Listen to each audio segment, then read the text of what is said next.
So, this is a second audio blog today. Um,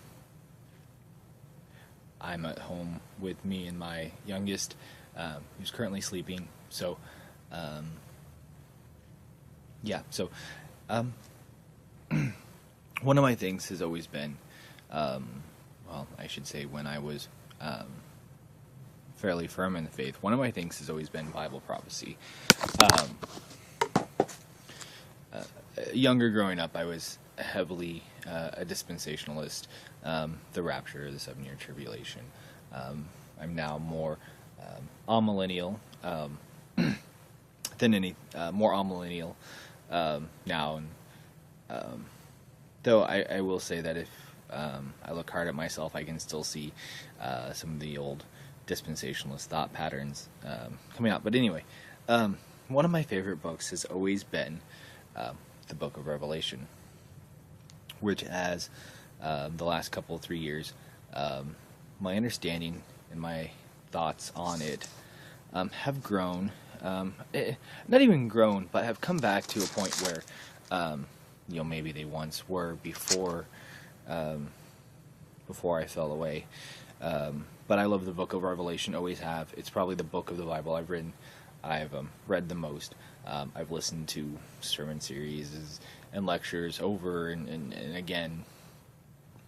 I would like to recommend a couple of things.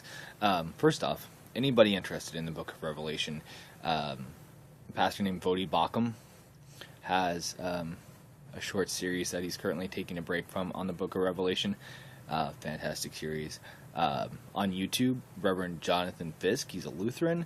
I'm not going to hold that against him. I actually really enjoy listening to the guy.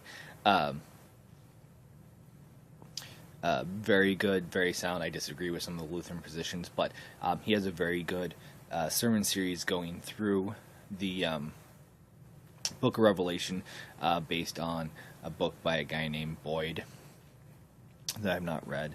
I actually probably would need to get some books on Revelation just because that's what I like. Anyway, also, for the reasoning behind the amillennial position, an amillennial idealist, much like myself, a man named Kim Riddlebarger.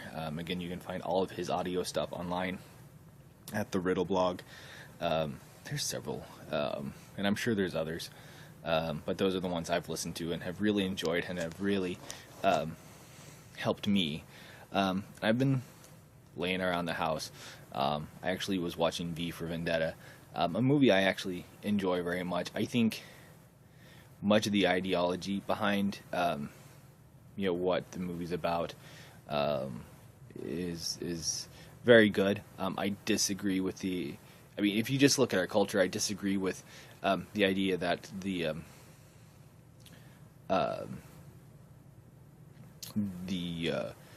Big Brother government, as it were, is somehow based on a perversion of Christianity, faith, unity, and so on, which it kind of tries to portray.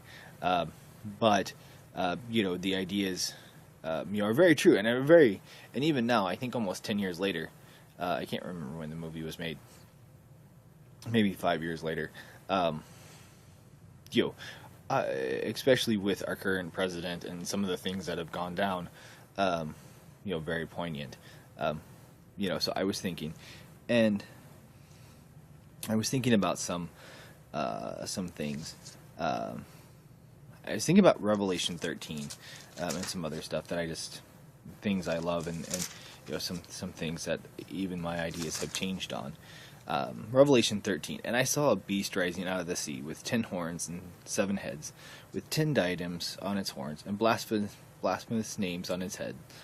And the beast that I saw was like a leopard, and its feet were like a bear's. Its mouth was like a lion's mouth, and to it the dragon gave its power, and its throne, and great authority.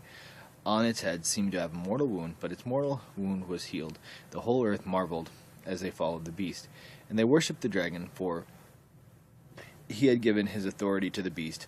And they worshipped the beast, saying, "Who is like the beast, and who can fight it?" And the beast was given a mouth uttering haughty and blasphemous words, and it was allowed to exercise authority for 42 months, and it opened its mouth to utter blasphemies against God, blaspheming his name and dwelling, that is, those who dwell in heaven, and also it was allowed to make war against the saints and to conquer them. And authority was given it over every tribe and people and language and nation, and all who dwell on the earth will worship it. Every one whose name has not been written before the foundation of the world in the book of life of the Lamb who was slain. If anyone has an ear, let him hear. Let him hear. If anyone is to be taken captive, to captivity he goes. If anyone is to be slain with the sword he must be slain. Here is a call for the endurance and faith of the saints. And then I saw another beast rising out of our earth. It had 2 horns like a lamb, and it spoke like a dragon. It exercises all authority of the first beast in its presence, and makes the earth and its inhabitants worship the first beast, whose mortal wound was healed.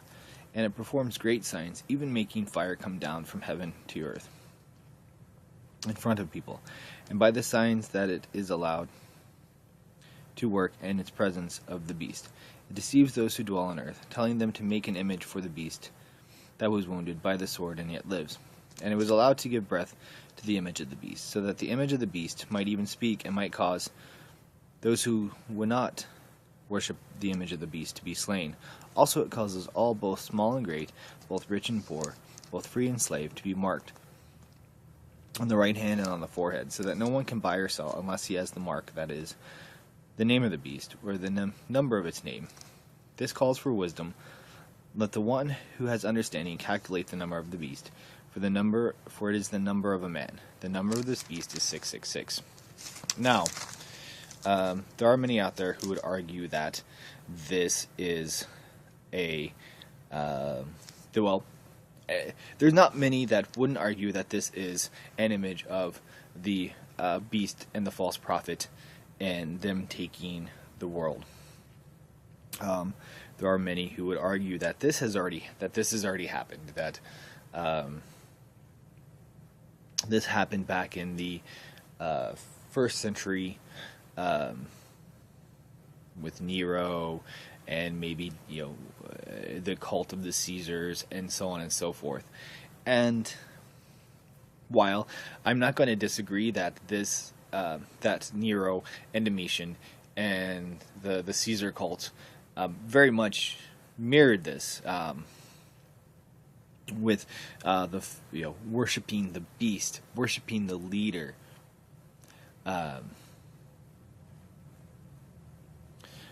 This very much happened, but this is something that also continues to happen. In fact, I want to say that while I'm not going to go as so far as to say that right now there is an single person who is the Antichrist, or the beast, we need to look at what is going on in the world, what's going on in our government, what's going on around the world, the United Nations.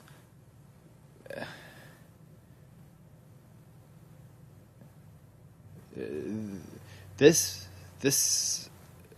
symbolism continues. The beast rising out of the sea, rising out of chaos.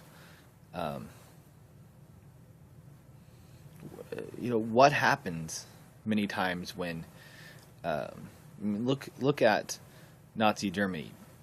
Hitler was a beast.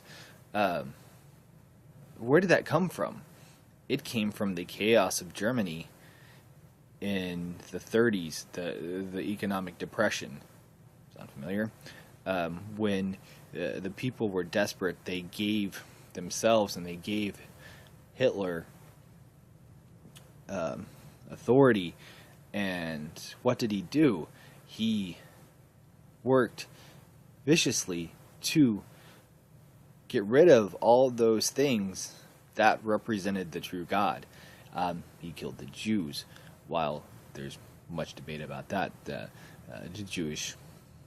Judaism is currently apostate. But not only did he kill 6 million Jews, he killed several million believing Christians who wouldn't bow the knee to Hitler.